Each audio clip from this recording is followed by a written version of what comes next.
So చాలామంది sir step to సింగపూర్‌లోనే మేము ఎందుకు అప్లై చేయాలి? సో ప్రత్యేకత ఏంటి? సో అదర్ కన్సల్టెన్సీస్‌తో పోలిస్తే అని అడుగుతున్నారు. స్టెప్ టు సింగపూర్‌లో స్టూడెంట్ పాస్ అనేది స్టూడెంట్ పాస్ మాత్రమే బ్లైండ్‌గా అప్లై చేసి మిమ్మల్ని సింగపూర్‌కి రప్పించాం బ్రదర్. సో ఇక్కడొచ్చేసి ప్రాసెస్ ఏంటంటే, సో మీరు మా దగ్గర అప్లై చేయగానే ఫస్ట్ మీ ఇంట్రెస్ట్ ఏంటి? సో దాని తర్వాత మీ ఇంట్రెస్టెడ్ రిలేటెడ్ ఫీల్డ్ ఏంటి అని తెలుసుకొని దాని ప్రకారం మీకు కోర్స్ అనేది ఆఫర్ చేయడం జరుగుతుంది.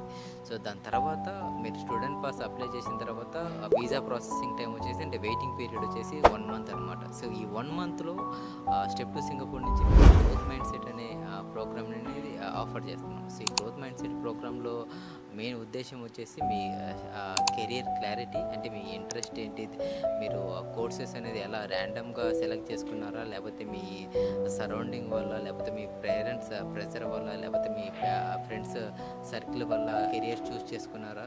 సో దాన్ని బట్టి మేము గైడ్ చేస్తామన్నమాట. సో ఇంకోటి వచ్చేసి ఇంటర్వ్యూ స్కిల్స్. సో సింగపూర్కు మీరు స్టూడెంట్ పాస్తో వచ్చినా లేకపోతే మీరు ఒక ర్యాండమ్గా మేము సింగపూర్ పుష్ చేయం. ఓకే, సో సింగపూర్లో టాప్ కంపెనీస్ ఎలా ఇంటర్వ్యూస్ చేస్తాయి, సో మెయిన్ ఇంటర్వ్యూ క్వశ్చన్స్ ఏంటి అనేది మిమ్మల్ని సింగపూర్ రాకముందే మిమ్మల్ని ప్రిపేర్ చేస్తామన్నమాట.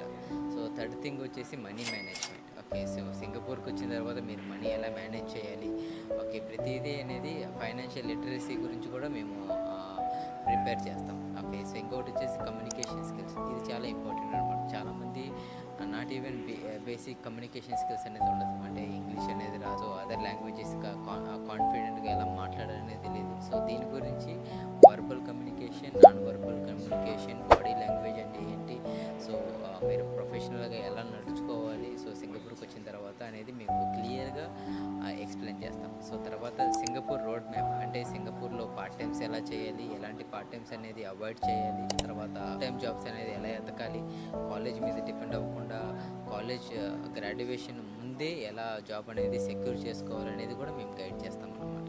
సో మీకు ఏమైనా క్వశ్చన్స్ ఉంటే మీరు మా కాంటాక్ట్ డీటెయిల్స్ అనేది మీరు కాంటాక్ట్ అవ్వండి.